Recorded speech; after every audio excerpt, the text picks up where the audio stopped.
big data sets, hypotheses, advanced statistical analysis, original research, poster presentations. You expect this at an advanced university level. Passion-driven statistics from Wesleyan University brings all of this to a broad range of students from diverse backgrounds. Passion-driven statistics is a new way to approach statistics that overcomes barriers. Funded by the National Science Foundation, it shifts the focus from solely mathematics to a uniquely applied learning experience. So many of our students believe that they are qualitative and not quantitative students.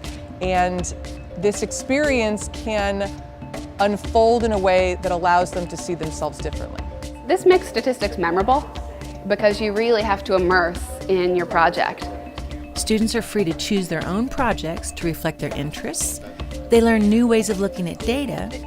They follow their passion while learning statistics. What are you passionate about? What are your questions? We really want to answer what you bring to the table. Yale-Bridgeport Gear Up Partnership tracks underrepresented children from 7th grade to college to enhance opportunity, and in 2016 added passion-driven statistics to their summer program at Yale. I love the Gear Up program. It is a federal educational initiative. The primary mission is to increase equity and access on the part of underrepresented groups to get into institutions of higher learning. The idea is to provide resources in the communities where there isn't a high college going rate. And in Connecticut, it's in urban areas, and it's particularly African American and Latino students. I think we all just have like an ambition, like to go forward and to learn. Like we all want to go to college. We're all here to go to college. So I think that's really important. That's what driven us. The summer program at Yale gives these kids a chance to experience life on campus. Not to say that we're at a disadvantage, but you know, we don't know really what the college experience is like. I have 4 other sisters, and my parents don't have degrees, so basically they don't earn enough for us to be living. All of us are people that are not necessarily seen in an environment to be in a university or high achieving. The perspective people have on us is that like, oh, they're from Bridgeport, or oh, they come from a place where like learning is not a thing. So you come into a room with already a negative perspective, and I'd like to change that, or like we like to change that. For 2 weeks, they work on their college essays, applications, and take courses like passion-driven statistics at a college level. Passion-driven statistics is an ideal segue between high school and college because it shows students how data can help them pursue their passion and explore their interests through a challenging learning experience. So a p-value is about how certain we are that these patterns that we're talking about aren't due to random chance, that these are meaningful findings. The way math is taught currently, K through 12, is this layered approach that is designed to make everybody a calculus professor, and you don't get a sense of what it's useful for. What this class does is kind of address that in a way where you ask a question first, and then someone's like, oh, you're interested in this? This is something you're curious about? And so they play off of your excitement for a question to then introduce, oh, here's numbers, here's a function, here's a calculation, here is computer coding. And it's introduced to you sort of discreetly through some question that you were provoked to come up with by yourself. Before going into the class, I was questioning, like, how can you tell stories with data? Data is numbers. Like, how can you tell a story with such stuff? I'm not someone that's good with math, but for some reason with this, I am very good at it. So it sparked an interest in me. Students are given access to a number of national data sets covering health, behavior, and space science. They can explore variables and find questions that reflect their passion. In order for learning to really be meaningful, it needs to be relevant to your life. So we started with questions that the kids care about. When they can really engage in intellectual inquiry about a topic that matters to them, they can see that not just this class, but school and learning is relevant to my life. It can help me answer questions that are meaningful to me. The story aspect It makes the data more meaningful. It's not just zeros and ones, it's a real life story. And I think that's what drew me in. I found that there could be a correlation between the two variables. Surprisingly, when I conducted my research, my graph showed something way more different. We're using this program called SAS. Times Magazine listed it #1. If you know how to use this program, then you're set. You can like easily get a job. They've taught us step by step, and then when we got to know how the program works, and you making your own graphs, it's like I'm a professional at this. This is what college kids who are gonna start school in the fall, this is what they're gonna learn, but we're ahead of them. For the results of the They create a research project to ask original questions and then use statistical software from SAS, R, Stata, Python, SPSS, or JUMP to transform raw data into useful knowledge. So we take 2 or 3 different variables and we find any associations between them. We find out any differences, find out basically everything we can from raw numbers, and we turn it into words and we tell a story out of it. My research questions were, is the relationship between if young adult identifies as Hispanic/Latino and how guilty they would feel after sex? And does the association between identification of a Christian religion relate to how guilty they feel after having sex?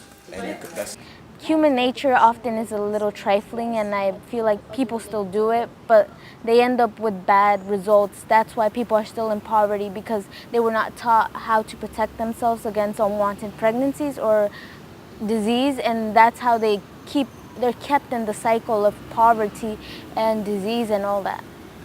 My project was about if there was any relationship between teen violence and parental affection. I wanted to explore the role parents have in teen violence and whether their affection has any effect. Since there weren't many kids who shot or stabbed anybody that participated in the study, I used other less violent questions, such as did you burglarize a building, did you threaten somebody with a weapon, and then for parental affection, I used the question, is your mother warm and loving towards you, so the nurturing aspect. The chi-squared, we basically used it to determine whether or not my data was valid, like working properly, or whether it's just chance or not. So the ANOVA determined that for me, the correlation between how much people stress about their futures and how much they're bothered by unnecessary stress. And turns out my results were not what I expected.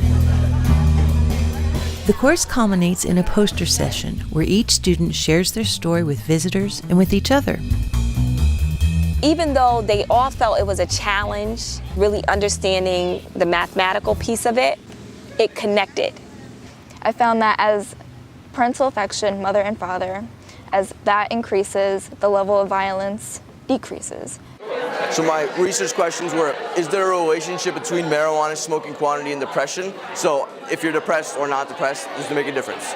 And also, does the association between smoking quantity and depression, does it vary for individuals with different levels of depression? There was a positive association between marijuana smoking quantity and depression. People who are more depressed stay in more, they don't hang out with as many people, they don't have as many friends. So to make up for that, they smoke marijuana, they're more susceptible to drugs. How does the child's emotional stability correlate with the mother's treatment? What if I added gender to it? What if I compared a mother and a daughter? So all these ideas started to come to me. I was like, okay, what if I separated? What if I took the extra step and really dive down into the data? This challenged me a lot to understand numbers, and understanding numbers then went to my favorite part, writing about numbers. And some data had to be collapsed, if not everything would have been quantitative. And my chi-square showed a significant positive correlation between... They were passionate about the topic because they were recognizing pieces of their story that they wanted to explore more through data. I chose this because I never had a dad growing up, so I thought it would be really interesting to see how other kids relate to their dad. You created new variables based on age. Yeah. That's awesome. Thank you very much. Well, I have a feeling you're going to want to do more research on this. Yeah? Yeah, I bet you are. I like data because when I look at data, I like finding it because it just tells you how things are, and I'm interested in finding out how things are. I think they own it. They're passionate about the topic they selected. It's something they're genuinely concerned about. And then they investigate it. So I think they feel very comfortable, almost an authority now on that particular topic. Measured on a 5-point scale. What I want students to do when they get out of this course is to encounter data in the world and say, I can't wait. I can't wait to do something with it, and to have an understanding of what might be possible. Passion-driven statistics was developed for college students with support from the National Science Foundation. It works equally well with young learners from diverse backgrounds. It includes 15 hours of video lessons and supporting materials. It's adapted for virtual learning on Schoology, Coursera, edX, and Moodle. Best of all, it's free for teachers and learners worldwide. What Lisa's class offered students is an opportunity to think at a very high level, sophisticated level, about how variables hang together, for them to learn how to make hypotheses about how those variables hang together, and then see what the results are from actually learning how to do statistics.